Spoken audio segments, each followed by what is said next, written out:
Development of per capita requirement indicator.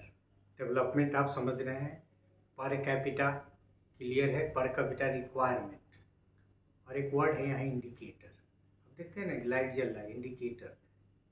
अच्छा, नीला light है, हरा लाइट है या लाल लाइट है, तो ये इंडिकेटर है। उसी तरह से यहाँ इंफ्रास्ट्रक्चर के टर्म में indicator. So development of per capita requirement indicator is about the relationship between input needed and output required। मतलब इतने स्टूडेंट को पास आउट कराने के लिए आपको कितना इनपुट चाहिए, इतने स्टूडेंट को मेडिकल पढ़ाने के लिए आपको कितना इनपुट चाहिए, एंड लाइक दैट। ये तो बड़े हमने व्यापक लेवल पे लिया, लेकिन यदि आपको साइंस पढ़ाना है, आर्ट्स पढ़ाना है, ह्यूमनिटीज़ पढ़ानी है, तो सबके अलग अलग रिक्वायरमेंट है। So relationship between input needed and output required. कैसा आउटपुट आपको देना है। Material requirement indicator is defined as the amount of material facility required to produce a given amount of output। यदि इंडिकेटर का मतलब क्या है कि आपको यदि बच्चे को स्पोर्ट्समैन बनाना है तो आपको डाइट फिक्स्ड करना पड़ेगा, उस डाइट में ये चीज़ आपको डालना पड़ेगा। उसी तरह से आपको यदि बेटर प्रोडक्ट चाहिए तो material facility required to be produce in a given amount of output. मतलब यह कि आपको ऐसा आउटपुट देने के लिए क्या क्या चाहिए, and that is being known as material requirement indicator.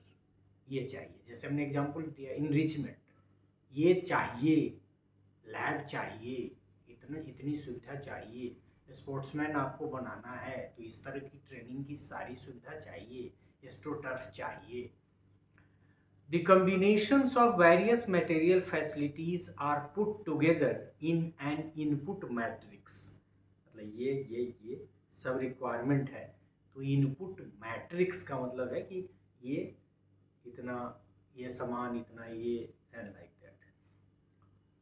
Over a period of time that has to be measured to find the extent to which the various input combination have influenced the outputs, or that is a continuous process that has to be evaluated कि इतना input डाल के ऐसा output मिला है या नहीं मिला है, या तो इनपुट को घटाना है, कहीं कहीं दूसरे एस्पेक्ट में बढ़ाना है, या इसी को मेंटेन रखना है। So it's not a one time effect, that is a continuous process।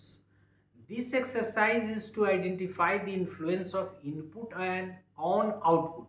Input on output, ऐसा input से कैसा आउटपुट हुआ, and that too in terms of ratio।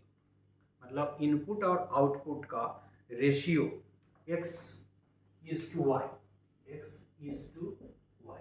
मतलब ये x कैसे बढ़ रहा है, तो y बढ़ रहा है या नहीं बढ़ रहा है। So relationship in terms of the ratio of output, मतलब बढ़ाया तो बढ़ा, नहीं बढ़ाया तो क्या नहीं बढ़ा। This process is time consuming but must be undertaken, especially since facilities are in short supply and demands are increasing। हमको ज़्यादा बच्चों को शिक्षा देनी है। अभी भी हमारे कंट्री में यदि हम मेडिकल एजुकेशन की एक ही एग्जांपल लेते हैं, वैसे तो हर जगह प्रॉब्लम है, लेकिन मेडिकल एजुकेशन हमको जितना चाहिए, हमको जितने डॉक्टर चाहिए और जितने क्वालिटी डॉक्टर चाहिए, अब आज भी इतने एम्स खोलने के बाद भी आप देखेंगे कि Delhi AIIMS. So input output वो का एक रिलेशनशिप आपको देखना पड़ेगा, better product. And this is not only in terms of the medicine, this is in terms of the teacher education, this is in terms of the general education. हमको statesman चाहिए, हमको scientist चाहिए, हमको quality manpower चाहिए।